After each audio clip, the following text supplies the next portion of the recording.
Oktoba 29. Hii ni siku ya kihistoria ambayo haitasahaulika, ambapo Watanzania walishuhudia mauaji ya kikatili dhidi ya raia wasiokuwa na hatia yaliyofanywa na jeshi la polisi kwa amri ya watawala dhalimu.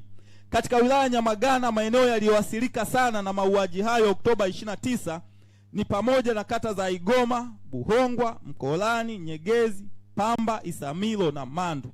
Kufuatia mauaji hayo, tulimpoteza aliyekuwa mwenyekiti wa BAVICHA wilaya Nyamagana, Kamanda Michael Christian Mtabuzi.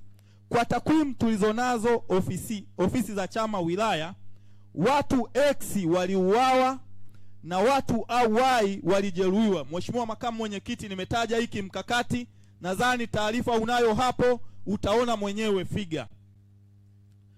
Hivyo basi waliuawa kwa tarehe 29 Oktoba na siku zilizofuatia. Wakati wa kukusanya taarifa za watu waliouawa au kujeruhiwa, tulikumbana changamoto ya kukosa ushirikiano wa kutosha kutoka kwa baadhi ya wananchi kwa kuhofia usalama wao dhidi ya vyombo vya dola. Aidha, mbali na mauaji ya Oktoba 29 mwaka 2025, liliendelea zoezi la ukamataji kiholela ambapo katika ukamataji huo wahanga wakubwa walionekana kuwa ni wanachama na viongozi wetu. Kufuatia ukamataji huo, wanachama na viongozi wetu 45 walikamatwa na kushikiliwa vituo mbalimbali vya polisi wilaya Nyamagana. Pia viongozi na wanachama wetu zaidi ya 30 walifikishwa mahakamani na kupewa kesi ya uhaini kisha kupelekwa gereza la Butimba. Pamoja na mazingira magumu ya kiusalama yaliyokuwepo wakati huo, hasa kwa viongozi na wanachama wetu, viongozi wa wilaya waliweka utaratibu wa kutembelea vituo mbalimbali vya polisi ili kuwajulia hali na kushughulikia dhamana zao. Pia kutembelea gereza la Butimba kwa ajili ya kuwasalimia na kuwapatia mahitaji muhimu ya kibinadamu. Mwisho wa siku waliokuwa gereza la Butimba walifutiwa kesi na kuachiliwa huru. Pia waliokuwa kituo kikuu cha polisi mjini kati, yani Polisi Central, waliachiliwa huru na kutakiwa kuwa wanaripoti kituo cha polisi mjini kati kila Jumatatu ya mwanzo wa mwezi kwa muda wa mwaka mzima. Pia katika kipindi hicho viongozi wa wilaya walitembelea maeneo mengine kuhudhuria kesi mbalimbali zilizokuwa zinawakabili viongozi na wanachama wetu kwa lengo la kuonyesha umoja na mshikamano katika mapambano. Pamoja na kuwatia moyo, viongozi wa wilaya walihudhuria kesi za wilaya ya Bunda, Magu na Ilemela. Hali ya chama, uhai wa chama. Mheshimiwa Makamu Mwenyekiti, chama chetu kimepitia kipindi kigumu sana tangu historia kuanzishwa kwake. Hali iliyotokana na azimio la mkutano mkuu wa chama taifa la Januari 21 mwaka 2025 la no reforms no election, hakuna mabadiliko hakuna uchaguzi. Azimio ambalo wewe Makamu Mwenyekiti na mwenyekiti wetu Mheshimiwa Tundu Lissu mlilisimamia kwa kauli na vitendo. Azimio hilo liliwanyima usingizi watawala dhalimu, hali iliyopelekea kukishambulia chama chetu, viongozi na wanachama wake kila eneo nchi nzima. Chama chetu kiliwekewa zuio haramu kutokufanya shughuli zozote za kisiasa. Zuio hilo lilidumu kwa siku 309. Aidha, kufuatia zuio hilo haramu la mahakama, pamoja na utekaji, ukamatwaji kiholela wa wanachama na viongozi wetu, katika kipindi hicho kigumu, baadhi ya wanachama na viongozi wetu walikata tamaa na kurudi nyuma. Mazingira magumu hayo yalipelekea baadhi ya viongozi wetu kutokutimiza majukumu kikamilifu. Lakini kwa sasa mambo yanaenda vizuri. Hali ya mabaraza ya chama, Mheshimiwa Makamu Mwenyekiti, pia sitosoma, utafanya rejea huko. Ninaendelea na kipengele cha 4, hali ya kisiasa. Mheshimiwa Makamu Mwenyekiti, katika kipengele hiki tutajadili maeneo mawili, yani hali ya kisiasa ndani ya chama na nje ya chama. Hali ya kisiasa ndani ya chama chetu ni shwari, kwani wajumbe wa kamati tendaji ya chama wilaya na kamati tendaji za mabaraza wilaya kwa pamoja zinafanya kazi kwa ukaribu na ushirikiano wa hali ya juu. Pia kamati tendaji ya chama wilaya na viongozi wa kata tunafanya kazi kwa ukaribu zaidi, umoja na mshikamano. Hivyo hakuna mgogoro wowote wa kiuongozi ndani ya wilaya yetu. Hali ya kisiasa nje ya chama. Kwa upande wa wananchi, machoni pa wapiga kura, chama chetu kinaungwa mkono sana, huwezi kulinganisha chama kingine chochote. kwani kinaheshimika na kuaminika, na hii inatokana na wananchi walio wengi kuamini kuwa chama chetu kinakidhi mahitaji na matarajio yao. Aidha, kumekuwepo na ukamatwaji na kupewa kesi mbalimbali za uongo wanachama na viongozi wetu. Mathalan, hivi karibuni tarehe 6 ya mwezi wa 7 mwaka 2026 kata ya Mandu walikamatwa wanachama wetu wawili. Tarehe 7 mwezi wa 7 mwaka 2026 kata ya Igoma walikamatwa wanachama wetu 8. Wote walishikiliwa kwa zaidi ya siku 20 kituo cha polisi mjini Kati, Polisi Central, kisha kupelekwa mahakamani na kupewa kesi ya ugaidi.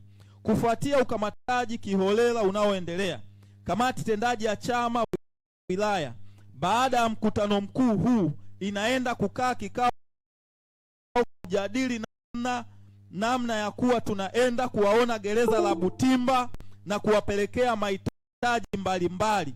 Pia kuja na mkakati utakaokiwezesha chama kushughulikia kwa dharura masuala ya ukamataji wa wanachama na viongozi wetu ili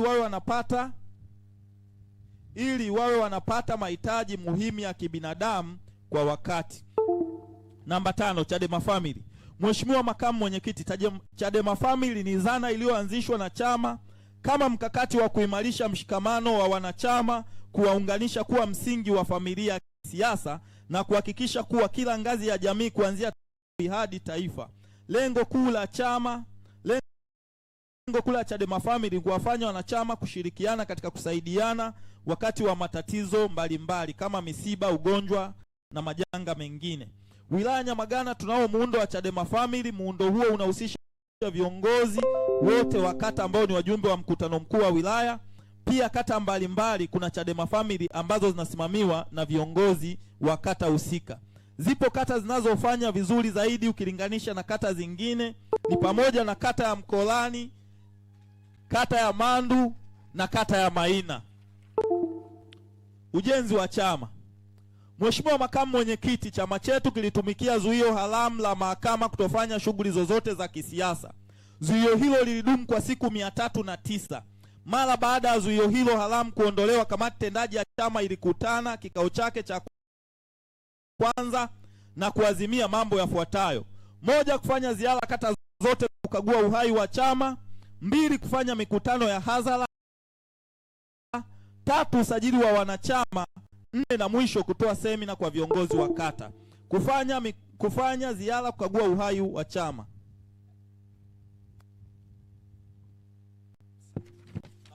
Naona gavana ananiongoza hapa, wacha niruke niende kipengele kimoja alafu tumalizie cha mwisho. Utekelezaji wa operation katiba mpya Free Tundu Lissu. Mheshimiwa Makamu Mwenyekiti, kamati tendaji ya chama wilaya ilipokea kwa mikono miwili operation katiba mpya Free Tundu Lissu na kuanza kuitekeleza kwa kauli na vitendo. Aidha, katika mkutano wa hadhara wa wilaya uliofanyika Mei 30, 2026, viongozi wa wilaya tuliwaeleza wananchi juu ya uwepo wa operation hii na kuwaomba waiunge mkono. Pia katika ziara ambazo tunazifanya kwenye kata tumekuwa tukiwaeleza wanachama na viongozi wetu juu ya uwepo wa operation hii muhimu kwa chama na kuwaomba waiunge mkono kwa maslahi mapana ya taifa. Mara baada ya zuio haramu la mikutano ya hadhara kuondolewa, tumejipanga kufanya mikutano kadhaa ambapo ajenda yetu kuu pamoja na mambo mengine itakuwa ni katiba mpya Free Tundu Lissu. Ninaomba nielekee kwenye hitimisho. Maeneo mengine Mheshimiwa Makamu Mwenyekiti utapitia kwa sababu nakala yetu unayo. Hitimisho. Mheshimiwa Makamu Mwenyekiti, baadhi ya wanachama na viongozi wetu wilaya ya Nyamagana wameanza kuishi kama wakimbizi kwenye nchi yao, kwani wamekuwa wakikamatwa, kushikiliwa na kupewa kesi mbalimbali na jeshi la polisi. Hivyo tunakuomba useme neno juu ya ukamataji unaoendelea. Kipekee katika mkutano huu maalum tunaye mke wa aliyekuwa mwenyekiti wetu wa Bavicha wilaya Nyamagana, Michael Christian Mutabuzi, ambaye watawala dhalimu walikatisha uhai wake. Hivyo ni kuombe, ikikupendeza Mheshimiwa Makamu Mwenyekiti, uje useme neno la faraja kwa mama huyu mjane, na popote alipo namuomba asimame walau. tunaendelea. Ni matumaini yetu kuwa kila mmoja wetu ataendeleza kazi iliyotukuka ya ujenzi wa chama, na kila mmoja wetu atatimiza haya kwa kuzingatia maslahi mapana ya chama, na tuendelee kutiana moyo ili kila mmoja wetu ajue hatima ya Tanzania bila Chama cha Mapinduzi ni mzigo mzito ulio mabegani mwetu, na tutautua pale CCM itakapoondoka madarakani. Hivyo mapambano yanaendelea. Tunaomba umoja, mshikamano, upendo, na tuendelee kuongozwa na moyo wa ujasiri, tuzidi kuishinda hofu na woga katika kutekeleza majukumu yetu ya kila siku. Pamoja na salamu maalum katiba mpya. Asanteni kwa kunisikiliza. Naomba kuwasilisha.